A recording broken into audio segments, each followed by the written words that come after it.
Hello again.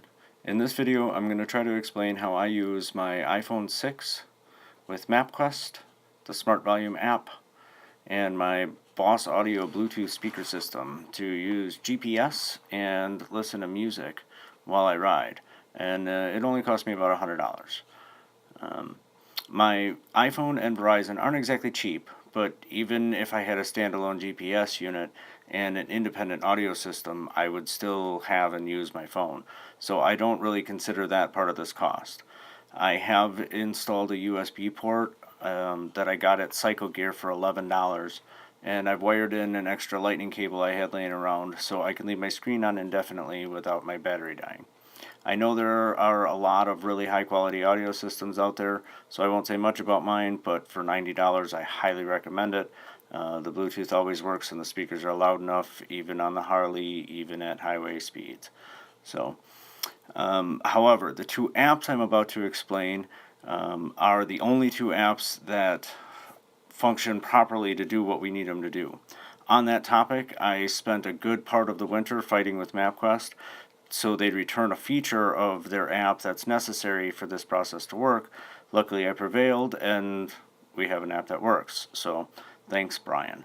We'll talk more about the Smart Volume app a little later, but first I want to show you how I use my Mapquest app, and hopefully by the time we're done you'll be able to make a map like this using only your iPhone. When you open the Mapquest app, you should automatically see your location represented on the map. For privacy reasons, the exact location of my super secret hideout will remain undisclosed, but that really shouldn't be a problem for this exercise. The first thing you'll need to do is determine exactly where you want to place your first pin. Represented here as the spot within the circle, simply pressing and holding your finger on the chosen location will drop a pin at that location. Once a pin has been dropped where you want it, you can click the favorite button here, and when this window pops up, you can click the favorite button here. Doing so will open this window, and this is the feature that Mapquest removed in fall of 2015. This feature is absolutely essential to our mission and exclusive to Mapquest. I've scoured the web and I can't find any mapping or GPS apps that have this feature except Mapquest. And having the ability to name a dropped pin is the only way to build a route using multiple dropped pins. So I'm really glad they brought it back. Now we're going to name your dropped pin. And to do that, you'll need to delete the text within this box by clicking the X within this red circle. You're going to replace that text with the name of your route and the number 1.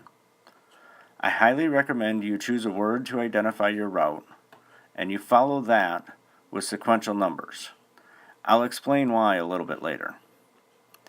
Right now, you can click Save right here, and you should see something that looks like this.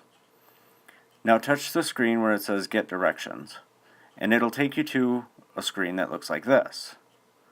Touch the area that says Enter Destination, and when you see this, touch the Favorites button located here in order to access the pin that you saved. When you touch the pinned location, you will be taken to this screen. Now tap the Drive button located here, and the app will calculate the best route for you to get from your current location to the first pin. Again, I'm not disclosing my exact location for obvious reasons, so I've skipped ahead a little. But your result should look like this. Once you've started your route and you've placed and saved another pinned location like this, you can simply hit the Drive button located here, and a window will pop up like this. If you select the Add to Existing Route option, that pinned location will be added to the end of your current route. I've also learned a couple of tricks as I've used this, including looking up here to remember the number of the last stop in the current route. Since my last stop was number 3, I know that I'm currently naming number 4. I also have problems getting the map to go exactly where I want it to go all the time. Like here, I want it to go north, but the map wants to take a shortcut in a way I don't want to go. So in this area here, I want to zoom in and put another pin there so that the route will take me the way I want it to go. This is where using a number at the end of the name comes in really handy. Once you've placed the pin where you want it, you can select favorites and save it as a favorite, just like you normally would. However, you'll want to name this numbered location 6.1, telling you that it goes between 6 and 7 in the current route without having to rename the previously named favorites. Once the new location has been saved, you can tap Edit in the upper left-hand corner. That will show you your route, and you can tap Add Stop right here and find the new pinned location and add that to the route. Now, you might notice that these locations are out of order. We can fix that by pressing and holding here until we can move this location up one slot. When you release your finger, the app will automatically reorder the locations, and now we can see that they're in order. Now you can tap Drive and make sure your map looks correct. Continue following the above steps until you finish your route. When your route looks complete, you can simply tap the Start button, and the app will work like any other GPS. When you come upon one of your pinned locations, you'll be able to keep driving right by it without having to stop or make any changes. There's another great feature in the Mapquest app. If you tap down here where it says Audio, it'll bring up a menu that looks like this.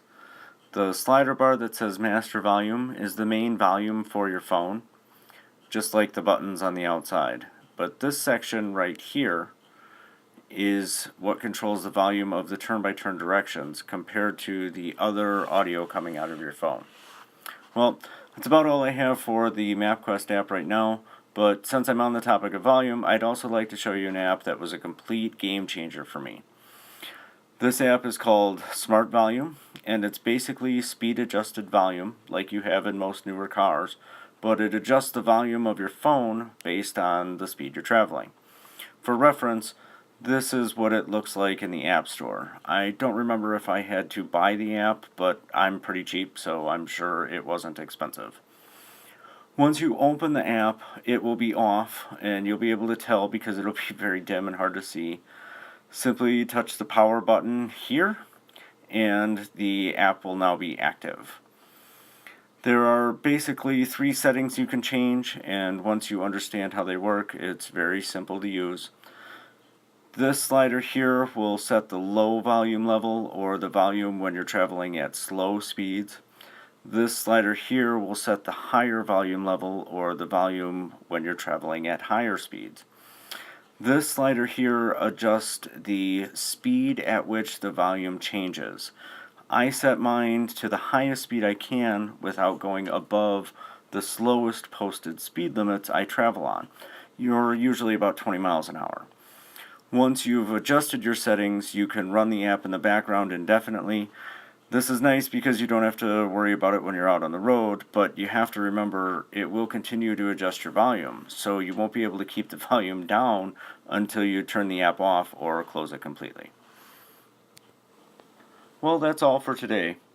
If you have any questions or concerns, as always, feel free to let me know.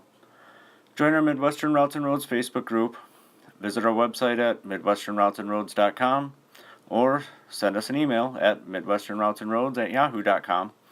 And don't forget to like, share, and comment below. Thanks for watching.